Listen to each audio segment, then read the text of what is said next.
Pemirsa, sopir diduga mengalami serangan jantung menubruk tabrak dua sepeda motor di Pulau Gadung, Jakarta. Akibat kecelakaan tersebut, dua orang meninggal dunia, sementara seorang perempuan tewas setelah sepeda motor yang ditumpanginya menabrak truk yang hendak belok ke SPBU.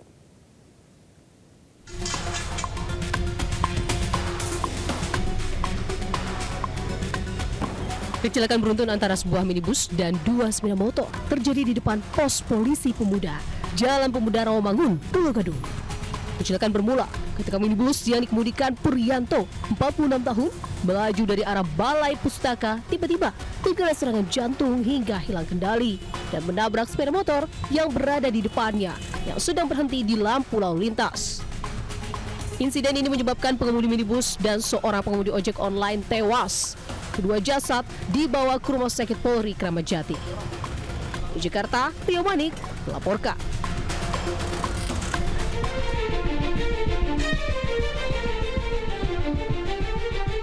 Kecelakaan maut terjadi di depan SPBU Desa Ceweng, Jombang, Jawa Timur. Sepeda motor menabrak bagian belakang truk yang hendak belok ke SPBU.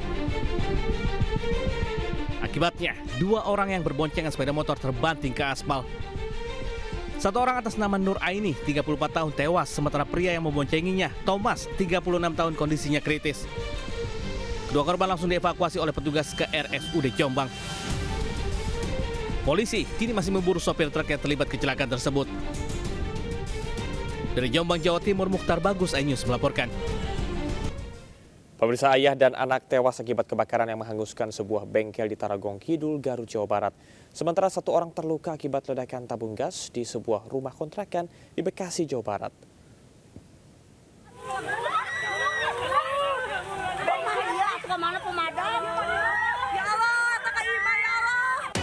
Api berkobar di sebuah bengkel mobil di kawasan Tarogong Kidul, Garut, Jawa Barat. Warga sekitar yang mengetahui kejadian tersebut mencoba mendekati lokasi dan berusaha memberikan pertolongan. Namun naas, pemilik bengkel yang merupakan ayah dan anak meninggal dunia di lokasi kejadian. Kebakaran diduga dipicu korsleting listrik dari sebuah mobil yang sedang diperbaiki. Api kemudian menjalar ke atap garasi bengkel. Api dapat dipadamkan 30 menit kemudian setelah dua mobil damkar dikerahkan ke lokasi. Dari Garut, Jawa Barat, Solihin, iNews melaporkan.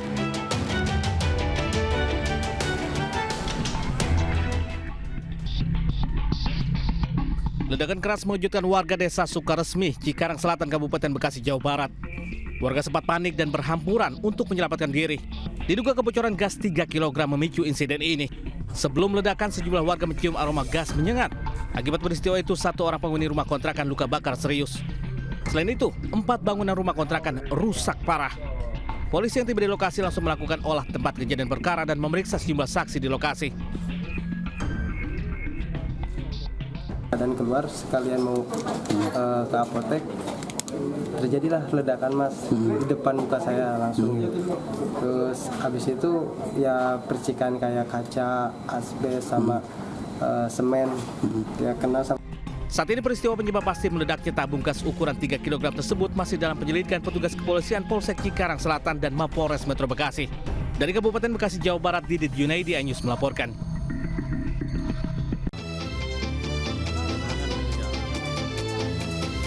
Satu keluarga berjalan kaki selama 5 hari dari lokasi bencana di Kota Langsa. Mereka harus menapaki jalan terjal berbatu serta jalan berlumpur yang pekat. Perjalanan sempat terhenti 2 hari di Idirayek, Aceh Timur karena tingginya air serta lumpur.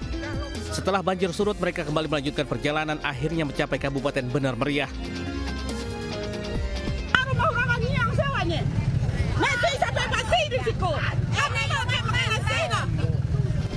Di Kota Padang, seorang ibu korban banjir memprotes aparat Kelurahan Gunuang Sariak, Kecamatan Kuranci. Ibu ini menuding pembagian bantuan korban banjir dari berbagai pihak tersebut tidak merata. Ibu bernama Erni ini mengaku kesal karena tak kunjung mendapat bantuan dari posko banjir bandang. Sementara itu, kelangkaan BBM masih terus terjadi di daerah dampak bencana banjir dan tanah longsor. Di Mandailing, Natal, warga rela menginapkan kendaraan di SPBU menunggu datangnya pasokan BBM.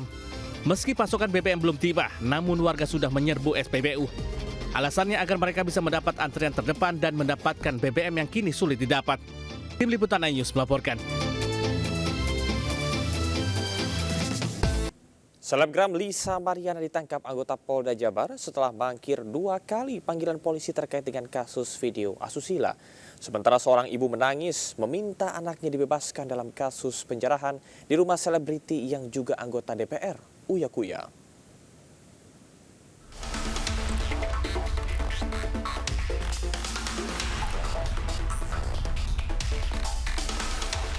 Selebgram Lisa Mariana tiba di depan gedung Direktorat Reserse Siber Polda Jawa Barat Kamis sore. Lisa masuk ke dalam gedung didampingi 3 petugas di Siber Polda Jabar. Lisa dijemput paksa petugas dari kediaman di Jakarta setelah sebelumnya telah mangkir dari panggilan pihak penyidik sebanyak 2 kali. Lisa akan menjalani pemeriksaan tambahan guna memenuhi berkas penyidikan. Lisa juga telah ditetapkan sebagai tersangka meski belum dilakukan penahanan. Dan sebelumnya kita juga telah melakukan pemeriksaan terhadap saudara MT, di mana kedua orang ini berdasarkan bukti alat yang cukup, ini untuk dilakukan penetapan sebagai tersangka. Sebelumnya video sur yang diperankan oleh LM sempat viral di jagat dunia maya. LM sendiri kini telah ditetapkan sebagai tersangka karena diduga melanggar Undang-Undang ITE tentang pornografi.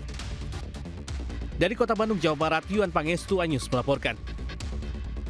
Kalau peringanan bukan wewenang saya, pas saya juga bingung karena dia di pengadilan. Saya bukan hakim, bukan jaksa. Kasihan di rumah. Iya, saya tahu itu. Udah penyakitan, anak aku udah 3 bulan, Bapak maafin anak aku, Pak. Saya maafkan dari awal. Maafin ya Allah, Bapak. Uya Kuya didatangi 2 ibu-ibu yang meminta agar anaknya yang menjalani sidang agar dimaafkan dan dibebaskan. Uya Kuya mengaku datang untuk memenuhi kewajiban sebagai warga negara. Ia menegaskan proses hukum yang berlangsung saat ini sepenuhnya berada di tangan aparat penegak hukum dan dirinya bukan pelapor utama. Terus terang ini pengalaman saya pertama kali namanya duduk sidang di pengadilan. Jadi saya juga tadi nggak tahu saya mau ditanya apa, ya datang aja sesuai dengan surat panggilan. Ya saya datang dan saya menjalankan kewajiban saya sebagai warga negara. Pak, ya. Oh, memaafkan, saya dari awal udah memaafkan. Saya ikhlas kok dari awal saya memaafkan, dan intinya kan memang saya tidak melakukan apa-apa kan. Meski rumahnya hancur dan isinya habis dijarah, Uya mengaku sudah ikhlas dan memaafkan pelaku.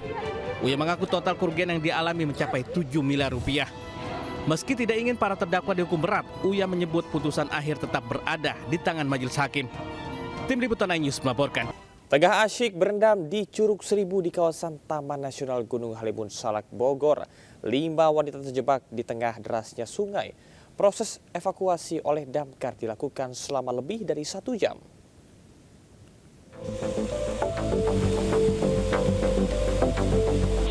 Empat wisatawan wanita dan seorang balita terjebak di derasnya sungai yang berada di Curug Seribu, Desa Ciasihan, Kecamatan Pamijahan, Bogor, Jawa Barat. Kelimanya terjebak karena air sungai yang ada di curug tiba-tiba meluap disebabkan hulu sungai hujan lebat. Petugas gabungan yang menerima laporan berusaha mengevakuasi para korban. Petugas harus ekstra hati-hati lantaran derasnya aliran sungai. Usai berjibaku selama 1 jam, kelima korban berhasil diselamatkan. Proses evakuasi cukup berisiko karena curah hujannya sangat tinggi. Kita melakukan tes up, menunggu airnya agak sedikit turun, lalu melakukan penyeberangan kali. Gitu. Ada berapa wisatawan yang terjebak tadi, Bang? Wisatawan ada 5 korban, 4 orang dewasa, 1 anak. Usai selamat, kelimanya pun dipulangkan dan petugas mengimbau pada pengelola agar memasang papan peringatan agar kejadian serupa tidak kembali terulang. Dari Bogor, Jawa Barat, Wildan Hidayat, iNews melaporkan. Dan pemirsa, informasi tadi sekaligus mengakhiri Lintas iNews siang hari ini. Saya Camar Hainda pamit undur diri. Terima kasih dan sampai jumpa. Wassalamualaikum warahmatullahi wabarakatuh.